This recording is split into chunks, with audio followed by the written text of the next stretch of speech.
ሰላም እንዴናችሁ የዩቲዩብ ተከታታዮች ዛሬ ይዤላችሁ የመጣሁት የመንግስት የደሞዝ ጭማሪ መደረጉ ይታወቃል። ይሄም ምን ያህል የደሞዝ ጭማሪ እንደተደረገላችሁ ወይም ደግሞ ምን ያህል የገንዘብ ጭማሪ እንደተደረገላችሁና የተጣራ ገንዘብ እጃችሁ ላይ ምን ያህል እንደሚያገኝ የሚገልጽ ዝርዝርና ከዚህም በተጨማሪ ደግሞ በአዲሱ የደሞዝ ስኬል መሰረት የደሞዝ ጭማሪን የማያገኙት እነማን ናቸው፣ የደሞዝ ጭማሪ የማያገኙት ሳሉ የሚለው ሙሉ ዝርዝር ስላቀረብኩላችሁ እስከ መጨረሻው ተከታተሉኝ። ቻናሌን ሰብስክራይብ ካላረጋችሁ ሰብስክራይብ ማድረጋችሁን እንዳትረሱ።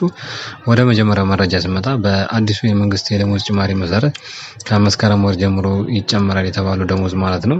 በአነስተኛ ደሞዝ የነበረው 4760 ብር ሲሆን በአዲሱ የስኬል ጭማሪ መሰረት ደሞዛቸው 6000 ብር ይሆናል ማለት ነው። ስለዚህ በተጣራ ገንዘብ የሚያገኙት 4880 ብር ይሆናል ማለት ነው። ከዚህ በፊት ነባር ደሞዝ የነበረው 21491 ከፍተኛ ጣሪያ ሲሆን በአሁኑ በአዲሱ ጣሪያ የሚሆነው ደግሞ 39000 ብር ይሆናል ማለት ነው። ስለዚህ እነዚህም የተጣራ ገንዘባቸው ወይም ደግሞ የጡረታ የግብር እንዲሁም ሌላ ተጨማሪ ተቀናሾች ተቀንሰው የሚያገኘው 24670 ብር ይሆናል ማለት ነው። በዚህም ተጨማሪ ግን ከተጠቀሰው ውጪ የሚቀነስባችሁ አላግባብ ቅነሳ ካለ ወይም ደግሞ ከደሞዛቸው ላይ የሚቀናነስ ነገር ካለ በአዲሱ አዋጅ መሰረት መክሰስና መጠየቅ እንደሚችሉ በዚህ መሰረት ማስታወስ ወዳለሁ። በቀጣዩ ደግሞ የደሞዝ ጭማሪ የሚደረግላችሁ ሰዎች ከዚህ በፊት የደሞዝ ማሻሻያ ባለበት እንደሚቀጥል ተገልጿል። ይህም ማለት ምን ማለት ነው? በየወሩ ወይም በየአመቱ የደሞዝ ጭማሪ ከዚህ በፊት የሚደረግ ከሆነ በአዲሱ ስኬል መሰረት የደሞዝ ቢጨመርላችሁም ያ ከዚህ በፊት የነበረው የደሞዝ ጭማሪ ባለበት እንደሚቀጥልና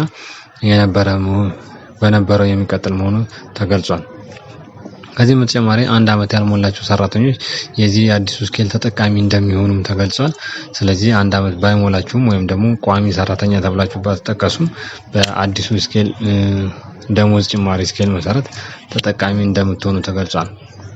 በተጨማሪም በጥቅምት ወር ከ2017 ዓ.ም ተሻሽሎ በስራ ላይ በዋለው ወይም በአግባብ ባለው አዋጅ በተፈቀደ የደሞዝ ስኬል ጣሪያ ላይ የደረሰ አዲሱ የደሞዝ ስኬል ጣሪያ የሚነሳበት ሰራተኛ በተመደበበት የስራ መደብ አዲሱን የደሞዝ ስኬል ጣሪያ ሳያልፍ ማሻሻያውን እንዲያገኝ ይደነግጋል። ስለዚህ ይህን ይመስላል የዘንድሮ የደሞዝ ጭማሪ በመስከረም ወር ላይ ላይኖርም ይችላል ተብሎ ተገልጿል። ያልኖረው ለምንድነው?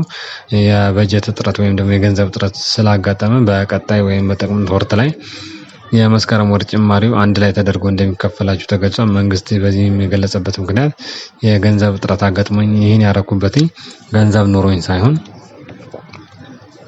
ሰራተኛው የኑሮ ውድነት በጣም የጎዳው ስለሆነ ይህንን ለማካካስ ነው እንጂ የገንዘብ በጀት የለኝም ብሏል።